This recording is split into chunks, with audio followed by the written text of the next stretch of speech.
Tigers, Rebels. It's a Locked On crossover with Locked On Ole Miss and Locked On LSU. Here we go. You are Locked On Ole Miss, your daily podcast on the Ole Miss Rebels. Part of the Locked On Podcast Network, your team every day. Okay, let's get it. It's a Locked On crossover. He is Stephen Willis, Locked On Rebels. I'm Matt Moscona from Locked On LSU. Thanks so much for making us your first listen. We're free, available wherever you get podcasts, of course, on YouTube as well. So please subscribe. Today's episode is brought to you by Mazda. Like our players, Mazda sweats every detail because when you make every move count, pulling off the unexpected is only the beginning. Stay tuned later for highlights in this week's Moving the Game Forward. Mazda, move and be moved. What up, dude? Are y'all fired up in Oxford that we get this game annually?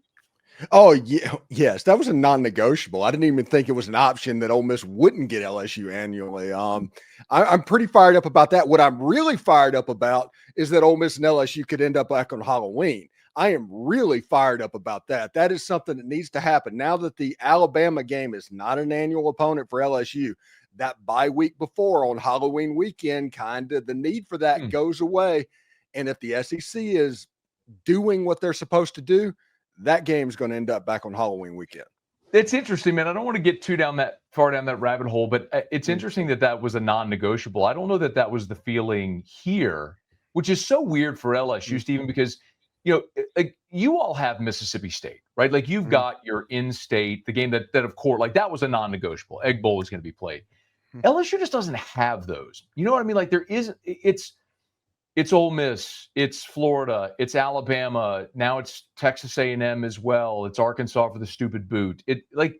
We're a weird collective here because we lack even Georgia, which doesn't have their conference in-state opponent, has their thing with Auburn. I don't know, man. I wouldn't be opposed to seeing the Halloween thing come back. I guess I just hadn't even thought of that yet, that it could play out that way. Yeah, something like the last three times in the last 10 years when they've beaten Ole Miss in Tiger Stadium, LSU fans have stormed the field. I mean, so I have a feeling on that altogether. Like, stop storming the field, period. Yeah. I don't care who it's against. Like, stop doing it. Like, they storm the field against everybody now for big. It's like, stop. Children, stop doing this. Stop running on. Like, you've won 3 national titles since 2003. Stop running onto the field. Like, it's just not worth doing. But I don't know. Who might it be a killjoy? Look, part of the reason that LSU doesn't have a rival is because from the 70s and 80s and the early 90s, Ole Miss wasn't good. I mean, not consistently.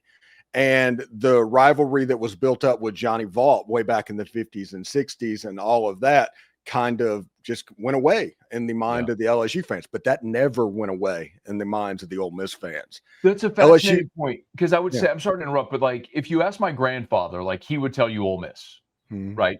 You're right, the Johnny Vaught, like that old 50s, 60s. My dad would probably tell you like Alabama from the 70s. For me, born in the 80s, growing up through the 90s, the LSU Auburn thing for me was awesome. My coworkers here at ESPN Radio in Baton Rouge, Jacob Hester, Matt Flynn, were part of some great games with LSU in Florida.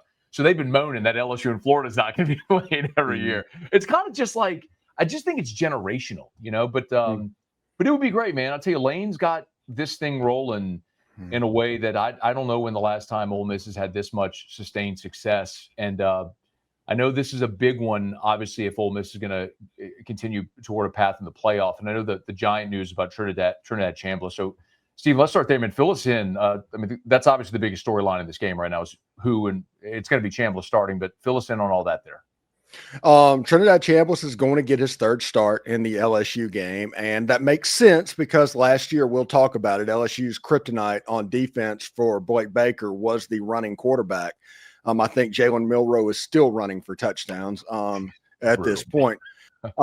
But Austin Simmons practiced fully on Tuesday for Ole Miss, and he is available even more so than he was. And to put that in perspective, the last 2 weeks, he was just in a boot watching practice. Okay. This time he was a full participant in practice. But Austin Simmons at 90%, you don't face this LSU defensive line with a quarterback at 90% on a bum ankle. You just don't do that. So you put in a mobile quarterback that that last year Blake Baker had trouble with Texas A&M, Alabama, and those games. And Trinidad Chambliss, he's just kind of the story of college football right now. He has a cool name. He's a really twitchy player. He makes all kinds of explosive plays. It's a fun matchup with the D2 guy, Trinidad, going up against that LSU defense that honestly, Matt, I'm going to be honest. When I watch LSU play, they look like Ole Miss in 2024. They do. Yeah. All over. Defense, everything. Struggling offensively, the inability to run the football. They are almost a carbon copy of that 2024 Ole Miss team. And the way you handle that LSU defense is probably the same way that they handled last year the Ole Miss defense.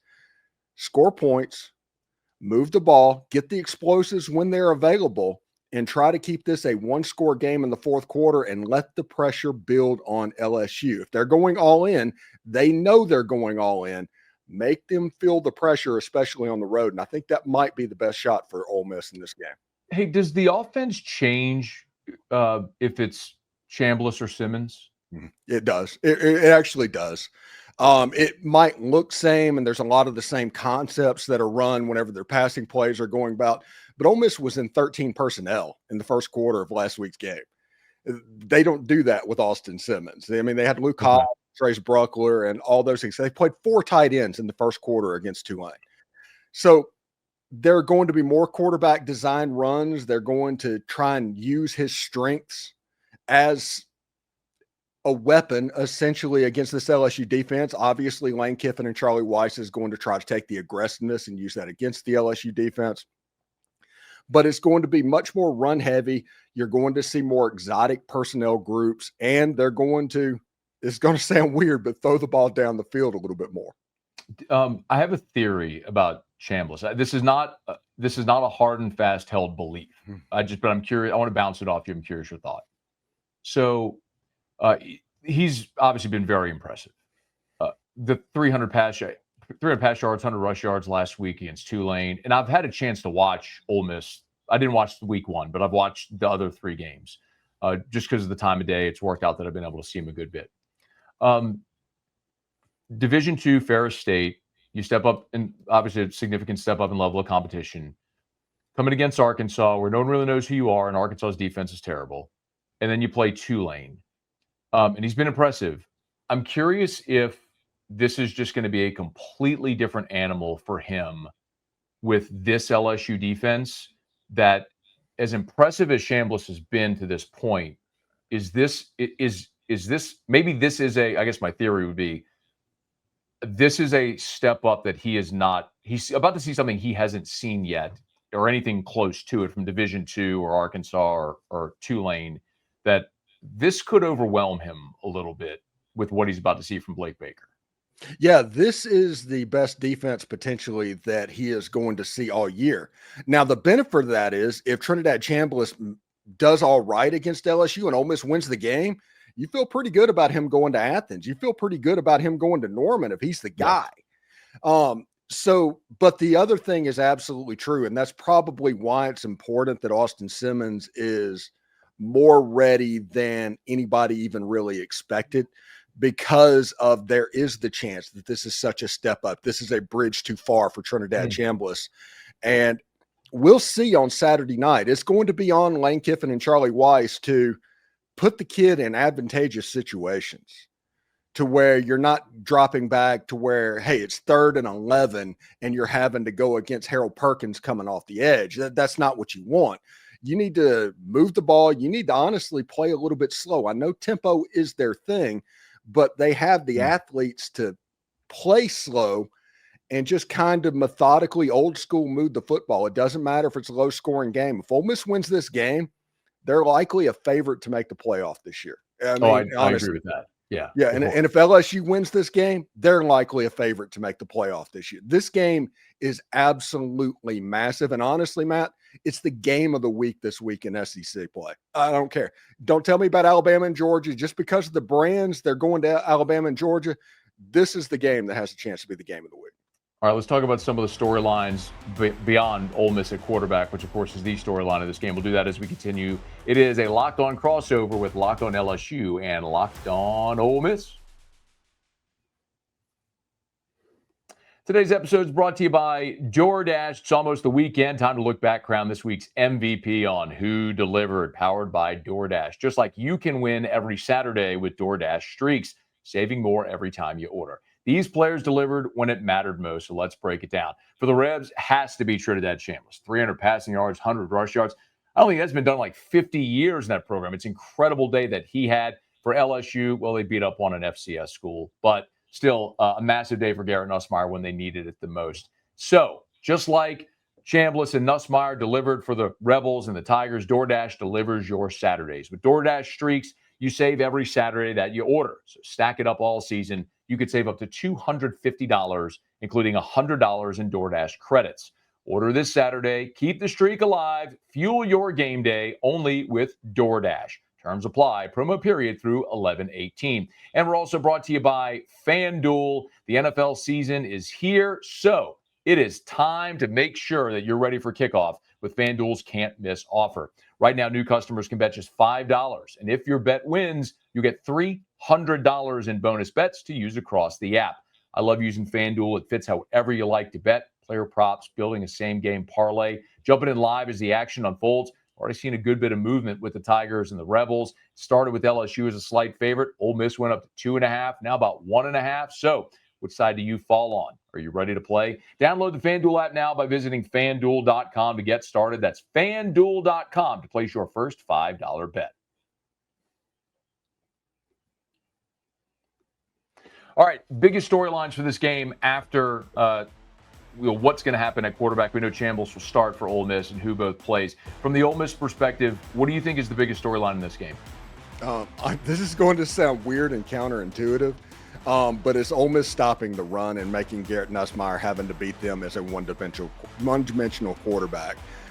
That's going to be the most important piece of this game. If LSU gets their running game going, that offense can get dang near unstoppable. We have seen LSU have success against Pete Golding when that running game gets going. So it's going to be imperative on Ole Miss, and they're 16th in the SEC right now in rush defense, going against a bad rushing offense for LSU. It's going to be the movable object versus the resistible force offensively, but whoever wins that is likely going to win the game. I tend to agree. I think it's really just LSU's offensive line. You said it at the beginning, and you're right.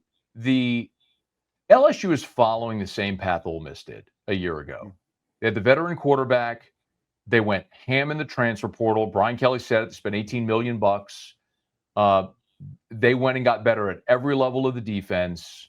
They've got stars all over on the offensive side of the ball. Like it's what $18 million should look like. Mm-hmm. The biggest problem they have at LSU is the offensive line. And it's interesting. So you had 4 guys drafted, right? Will Campbell and Emory Jones. Most people know those guys, but Dellinger and Frazier were the guards. A lot of people may not be as familiar with, but you had 4 of your 5 starters drafted. The other guy is DJ Chester, who played center.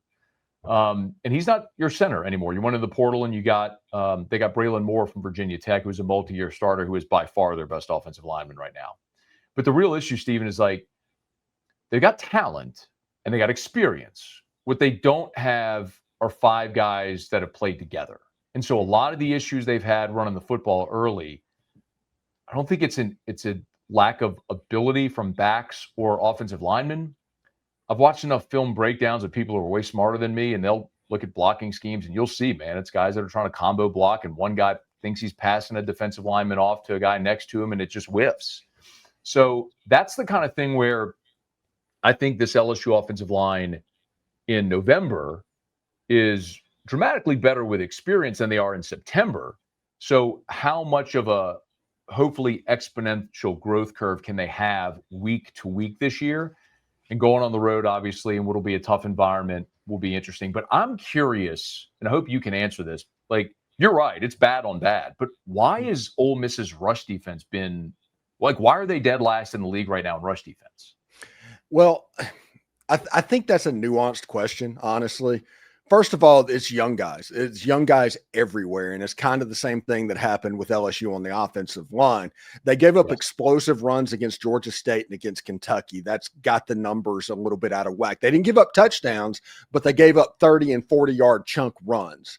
And that counts in these statistics. Against Tulane on Saturday, when Ole Miss knew that Tulane was going to try and run the ball and Tulane needed to get a yard, Tulane couldn't get a yard. So they can do what they need to do. And they got better because they weren't doing that against Georgia State, if that is ridiculous. So the young guys are getting better as the course of the year goes on, but they're still not quite there. LSU's run game, it's going to be interesting because everybody should know Logan Diggs is in the backfield and understands that offense pretty considerably. So especially the run game. So the keys in the run game, Ole Miss should be pretty well adept of that, but they can't give up explosive plays, because when you give up explosive plays, then the tight end becomes a weapon. And when the tight end becomes a weapon shortly after that, it's going to be Barry and Brown and those guys on the outside. And next thing you know, you have the same game that we saw in 2023 to where nobody can stop anybody. And it's just an abomination for defensive coaching. But that's the key. LSU's offense, if you can't stop the run, it's going to be a long day for you. And this year shows that, honestly. Florida's not very good. The fact that LSU only scored one offensive touchdown after getting 5 interceptions, that's a little bit concerning. Clemson, not very good. We thought they were very good. That was a very big win at the beginning of the year and something that LSU has not had over the last 5 years. But it's coming into this game last year when Ole Miss took on Kentucky. I think this weekend, if we're going to be honest, is when Ole Miss played Kentucky. Right. We were all saying, well, Ole Miss hasn't played anybody. We don't know what to expect from this Ole Miss team. We don't know how good they really are. And then they went in there and Kentucky brought the fight to us and took Ole Miss down. And LSU, what do we really know about LSU right now? Because Clemson right now does not look very good. Florida is just an absolute dumpster fire. I think LSU might have broke DJ Lagway, if we're going to be real about it. But what do we know? We know that they can take care of Sela. We understand that. But what do we know in this game? This is going to be the biggest atmosphere that group of $18 million transfers have come into. Clemson was big, but obviously we just talked about that. With respect, Clemson was a madhouse, bro. Bigger stadium, they were bonkers. Don't diminish that. They went on the road in a big spot, and but I understand every bit of skepticism about the Clemson and Florida wins as the sample size grow. What I'll say about both those teams, especially on their defensive front, are really talented. Yeah, they have dudes. They really have dudes. And I think what you saw offensively, it's interesting because I waffle a little bit here on if Brian Kelly's being truthful or if there's something more at work. And he's usually been pretty candid with us. But you referenced 2023, which was an abomination. Literally the worst defense statistically LSU's ever fielded. You all saw the worst of the worst in that game in Oxford. And I think Brian Kelly knew going into those games, maybe Nussmeier, the torso thing, whatever he was talking about. I think he knew he has a loaded gun on defense. They're really good on special teams as well. I think he knew he could go in there, and the only way that they were going to lose those games is if they made plays to get themselves beat. So I think they intentionally played a defensive game where they did play defense, field position, and they just didn't even attempt to stretch the field. Mm-hmm. Now, you're not going to be able to do that every week. I don't think they're going to be able to do that this week. I think they're going to have to go score points. But I think you're right in saying, like, this is the game where we will learn, right? Okay, so were you playing defensive games just because you're bringing along a young offensive line, or do you have real issues offensively? You're like, no one should take anything out of scoring 56 on an FCS opponent. But this is the one where you'll learn. But I wouldn't diminish that environment, man. Like, no, it's not the environment, bunch not of the new atmosphere. dudes to go to that. That was an impressive. Look, let's be honest. Part of the reason also why those two teams are where they are is because LSU beat them. Yeah. And also, let's be real about this. If LSU is the mirror of the 2024 Ole Miss team, they're going to get a conference opponent and put 70 points on the board. They are going to play up against somebody that you're not sure if they're going to be able to beat. The question is, and the thought is, you don't want it to be you. You don't want it to coalesce. It's going to happen this year. It might be Arkansas again. It might be somebody, but it's going to happen, and you just don't want it to be you, because once they get going, they have the dudes to make you hurt because they paid the money to make you hurt. Yeah. All right, let's do this. Final thought and score predictions. We'll do that when we come back to wrap up here. It's a crossover with Locked On Ole Miss and Locked On LSU. Stay there.